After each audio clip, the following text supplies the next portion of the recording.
인간의 생명의 존엄성을 무엇으로 지킬 것인가? 잘 먹고 좋은 것을 취하는 것만으로 되는 것은 아닐 것입니다. 스스로 인간으로서의 자존심과 존엄함을 지키고자 육체적, 물질적 또 욕망을 이기고 자기를 지키는 이에게 생명의 존엄함이 주어지게 될 것입니다. 사람이 무엇을 간절히 원하느냐는 것은 대단히 중요합니다.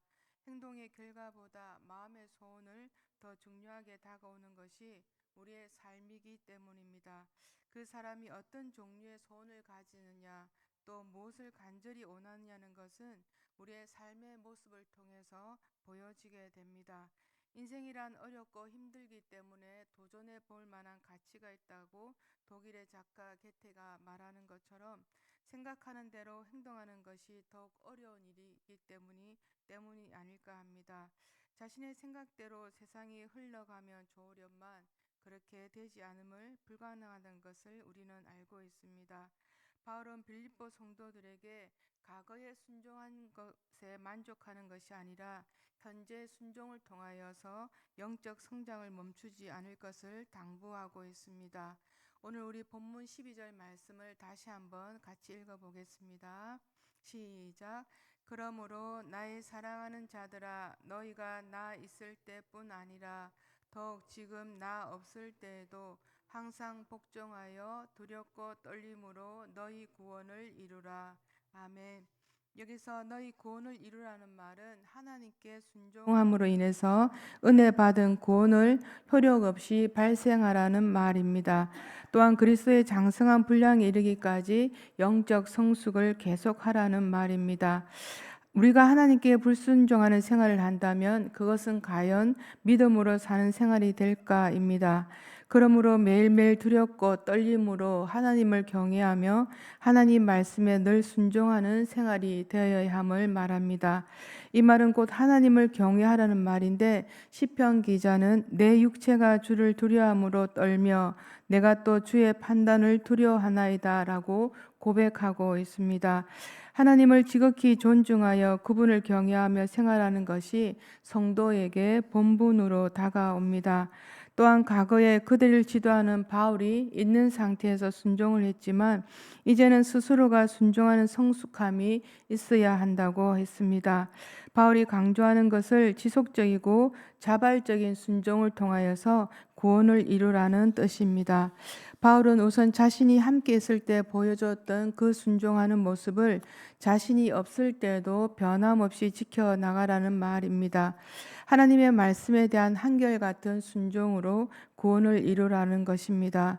12절 말씀에 사랑을 입은 자라는 말은 그리스도께서 주신 사랑을 입은 자들이란 뜻을 담고 있는데 두렵고 떨림으로 그 순종을 통해 이루는 구원, 성령의 순종함으로 하나님께서 거저 주시는 구원을 받으라는 것입니다. 우리 안에 일어나는 순종, 우리 편에서는 순종할 수 있는 믿음도 하나님께서 주시는 선물인 것을 우리는 기억해야 합니다. 하나님 보시기 허물이 많고 또 문제투성이라도 내 입을 열어서 주님을 찾을 때 주님은 우리에게 성령으로 함께 하고 계신다는 것입니다. 그 사실을 믿음으로 바라보는 우리 모두가 되시기를 기원드립니다. 하나님 부르심 앞에 나아갔을 때 나의 연약함을 뒤로하고 하나님의 사랑과 그 전능하심을 믿는다는 그 사실이 참으로 감격이고 은혜가 아닐 수 없습니다. 그 은혜 안에 우리가 살아가기에 고래 반열에 우리의 삶의 모습들도 삶의 시간들도 포함되어 있기 때문에 그 고백을 우리 모두가 드리고 있습니다. 중요한 사실은 이것을 가능하게 하는 것은 우리의 지식이나 의지, 능력이 아니라는 것입니다. 그들 안에 뜻을 두고 행하게 하시는 하나님께서 함께 하신다는 사실입니다. 하나님 앞에서 살아가는 우리의 모습 가운데 옛 시절의 옛 과거의 모습을 가지고는 우리 모두가 하나님 앞에 설 수는 없습니다. 만물 중에 변하지 않는 것이 있다면 우리 모두가 사람이라는 것을 알고 있습니다. 나이가 들어가며 우리의 모습도 성숙해지는 것처럼 우리가 가지고 있는 성품도 성향도 우리는 자꾸만 자신의 고집만 고수하는 모습들이 있습니다. 세상에 흔히 그런 말을 합니다. 나이 50이 넘어가면 절대 자신의 생각을 바꾸지 않는다는 말이 있습니다. 그러나 우리 그리스도인들에게 그 말을 고수하면 안 될 것 같습니다. 나이가 들어가듯 우리의 성품도 우리의 성향도 우리가 닮아가야 할 분이 분명히 계시기에 스스로가 자신을 규정 짓지 말아야 하지 않을까 합니다. 지난날 순종했던 것만 자랑하고 지난날 은혜 받았던 것만 기억한다면 현재의 신앙생활에서 순종하는 믿음이 되지 못합니다. 자신도 모르는 사이에 우리는 영적 침체에 빠져들게 됩니다. 우리의 신앙이 성장하지 못하고 머물러 있거나 침체에 빠져 있을 때 찾아오는 믿음의 부정적인 면들을 바울은 알았습니다. 하나님 중심, 하나님의 독단적인 은혜를 그래서 바울은 강조하고 있습니다. 우리가 과거에 자신을 놓아두지 않기 위해서는 신앙 고백을 통해서 삶의 자세를 우리 모두가 결단해야 합니다. 단순히 지식적으로 머리로 아는데 그치는 것이 아니라 가슴에서 진정한 마음에서 일어나는 참된 신앙 고백을 드려야 합니다. 익투스라는 말을 우리는 알고 있듯이 초대교회 성도들의 신앙 고백이었습니다. 로마 제국이 통치하던 시기에 초대교회 성도들은 혹독한 박해를 받았습니다. 예수 믿는다는 이유로 투옥되고 고문을 당하고 죽임을 당했습니다.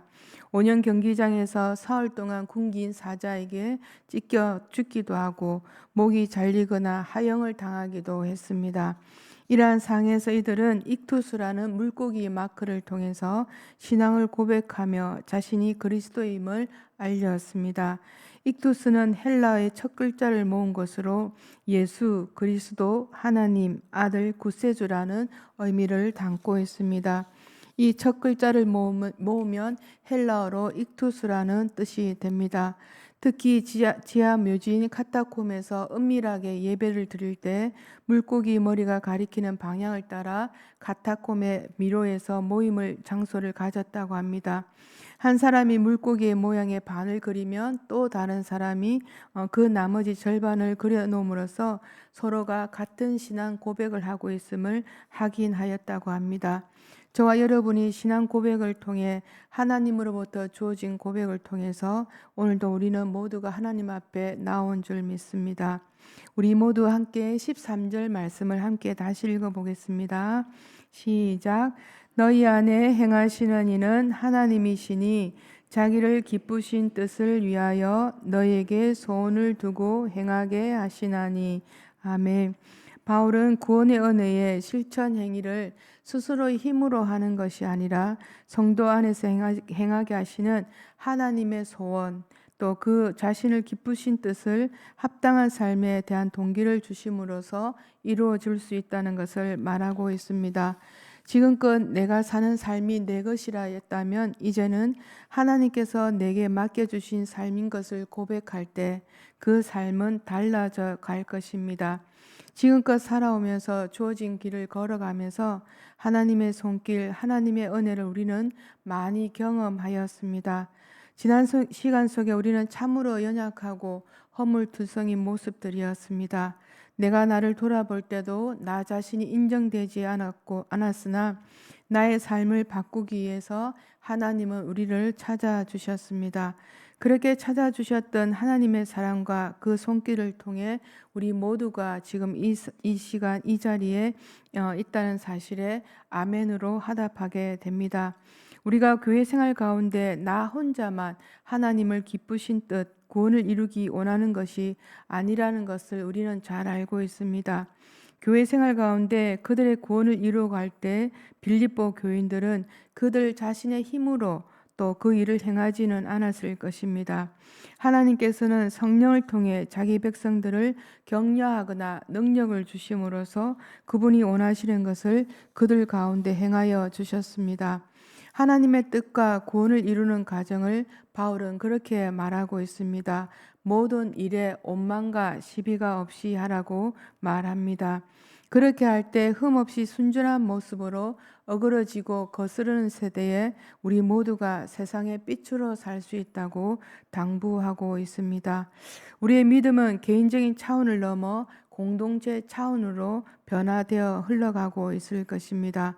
개인적인 차원에 머물러 있는 한 우리 속에서 나올 수 있는 것은 삶을 변화시키는 요소들이 결코 아니 됩니다.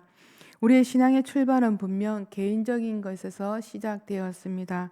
그러나 나 자신의 변화 없이 다른 누군가에게 구원의 은혜를 그리고 나눌 수 없고 좋은 영향력을 안겨줄 수가 없습니다. 초가 그 몸을 살라야 불을 밝힐 수 있는 것처럼 우리 성도 한 사람 한 사람의 자신의 삶의 모습을 통하여 온전한 헌신이 없이는 우리 모두가 주변의 많은 사람들에게 구원의 은혜를 함께 나눌 수 없습니다. 성도님, 우리는 모두가 연약한 존재입니다. 오늘 이 하루도 뜻깊게 살 수 있는 은혜와 긍휼하심을 우리는 하나님 앞에 구할 수밖에 없습니다. 부족함을 안고 살아가는 우리 자신에게 필요한 것이 있다면 무엇이 있을까입니다. 날마다 하나님의 은혜를 구하지 않으면 어느 순간에 우리 모두는 나 자신보다는 세상을 바라보고 우리 속에서 쓴뿌리가 자꾸만 올라오려고 합니다. 그런 나 자신을 올바르게 살아갈 수 있게 하기 위해서는 어떻게 하면 구원의 반열에서 우리 모두가 벗어나지 않고 성도의 삶을 살 수 있을까입니다. 16절 말씀을 보면 바울은 말씀을 빌립보 교인들에게 생명의 말씀을 밝히도록 촉구하고 있습니다. 여기서 생명의 말씀이란 그리스도의 복음을 의미하고 있습니다. 태초부터 있는 생명의 말씀에 관하여 우리가 들은 바요, 눈으로 본 바요, 또 주목하고 우리의 손으로 만진 바라고 요한일서 1장에서 성경은 증언하고 있습니다. 오늘 우리가 함께 읽은 16절 말씀에 밝혀라는 말 속에 두 가지 의미를 담고 있습니다. 하나는 단단히 붙들다이고 다른 하나는 제시하다라는 의미가 있습니다. 그러므로 생명의 말씀을 밝히라는 바울의 권면에는 어그러지고 거스른 세대에서 성도들이 그리스도의 복음을 단단히 붙드는 것만이 또 세상에 대한 복음에 또 굳건히 또 나아갈 수 있다는 뜻을 담고 있습니다. 오늘 우리가 함께 읽은 본문에 앞서 빌립보서 1장 27절 말씀에는 오직 너희는 복음에 합당한 생활을 하라고 말씀하고 있습니다. 복음에 합당한 생활 속에 믿음과 사랑과 소망이 포함되어 있을진데 우리가 살아가는 생활 속에 복음에 합당한 생활이 구원에 이르는 길임을 말씀하고 있습니다. 우리는 매일매일의 삶이 바쁘게 돌아가고 다양한 사람들과 함께 모여 살아갑니다. 믿음의 생활을 스스로 돌아보지 않으면 자신도 모르는 사이에 우리 모두는 은혜 생활과 거리가 멀어져 있습니다. 우리가 신앙생활을 잘하고 있는지 그렇지 않는지를 삶으로 보여지게 됩니다. 삶이 우리를 말해주고자 합니다. 우리 모두가 오늘의 주어진 삶을 살아가고자 합니다. 어떻게 살아가야 복음에 합당한 생활인지 우리는 알고 있으실 것입니다. 알지만 행하지 못하고 알지만 행동하지 못한 부분들을 주님께 고백하며 잘 살아내기 위해서 하나님께 감사의 고백과 영광을 올려드리는 저와 여러분이 되시기를 바랍니다. 오늘도 우리 모두의 삶을 통해서 고백되어지는 그 고백을 통하여서 하나님께서 영광 받아주시고 우리 주변의 모든 사람들에게 구원에 합당한 복음을 함께 나누는 저와 여러분이 되시기를 간절히 기원드립니다. 기도드리겠습니다. 하나님 감사합니다. 오늘도 우리의 육신을 깨워주시고 우리의 심령 가운데 하나님 함께하여 주셔서 주님 앞에 나오게 해주시니 참으로 감사를 드립니다. 하나님 오늘도 우리가 이 세상을 살아가겠습니다. 하나님 세상에 나아가 살아갈 때 복음에 합당한 열매를 맺게 도와주시고 신앙 고백을 통하여서 세상에 휩쓸리지 아니하도록 주님 도와주시옵소서. 이 시간 주님 앞에 올려드리는 귀한 예물이 있습니다. 마음의 소원과 또 마음의 뜻을 하나님께서 받아주시고 우리의 삶 가운데서 하나님의 사랑이 아름답게 이루어질 수 있도록 주님 축복하여 주시옵소서. 이제는 우리 주 예수 그리스도의 은혜와 하나님의 사랑과 성령의 교통하심이 두렵고 떨리는 마음으로 하나님을 경외하며 오늘도 세상 속에서 복음에 합당한 생활을 하고자 다짐하는 성도님들의 삶의 시간 속에 10년 가운데 함께 하시기를 간절히 축원드리옵나이다. 아멘. 이 시간 우리 주님의 이름을 부르며 주님 앞에 기도로 나아가겠습니다.